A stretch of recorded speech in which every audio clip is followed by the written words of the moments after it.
The critical path method is a technique where you identify tasks that are necessary for project completion and determine scheduling flexibilities. A critical path in project management is the longest sequence of activities that must be finished on time for the entire project to be completed. CPM revolves around discovering the most important tasks in the project timeline, identifying task dependencies, and calculating task durations. CPM was developed in the late 1950s as a method to resolve the issue of increased costs due to inefficient scheduling. Since then, CPM has become popular for planning projects and prioritizing tasks.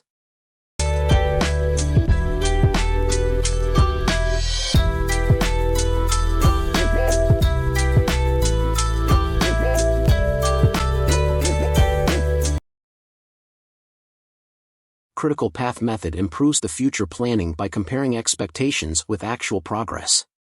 Future undertaking thoughts can be affected by the information accumulated from progressing projects. It lets project managers prioritize tasks, giving them a better understanding of how and where to deploy resources.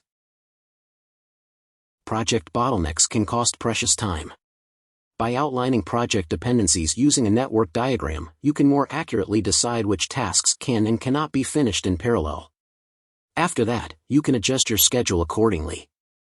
With the help of CPM, we'll be able to create a model that enables us to determine the following: tasks required to complete the project, dependencies between tasks, the duration required to complete an activity.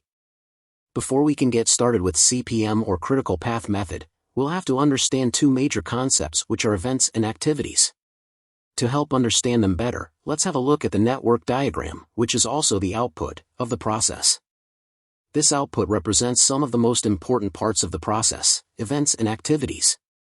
Events are represented by a circle and will occur at the start and end of an activity. Event 1 is the tail event and Event 2 is the head event.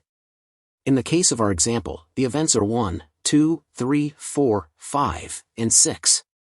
Taking into consideration nodes 1 and 2, in the connection between them, 1 will be referred to as the tail event, and 2 will be referred to as the head event. Similarly, for 2 and 3, 2 is the tail event, and 3 is the head event. Activities represent action and consumption of resources like time, money, and energy required to complete the project. In the case of our example, A, B, C, D, E, and F represent the activities taking place between their respective events. A dummy activity represents a relationship between two events.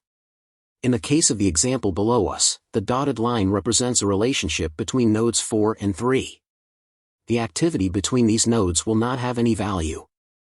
Other rules to consider. The network should have a unique starting and ending node. In the case of our example, Event 1 represents a unique starting point and 6 represents the unique completion node. No activity can be represented by more than a single arc, the line with an arrow connecting the events, in the network. No two activities can have the same starting and ending node.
Now the network is complete. Now, to find the critical path, we need to find two values, earliest start time and latest completion time. The process of determining the ES for all events is called a forward pass. The process of determining the LC for all events is called a backward pass. Let's get into the forward pass. For this, we need to create boxes at all nodes. These are then divided into two. The lower half of the box represents the earliest start time of the node, while the upper half represents the latest completion time. Your network diagram should look something like this.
And like that, the forward pass is complete.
And finally, the critical path is found.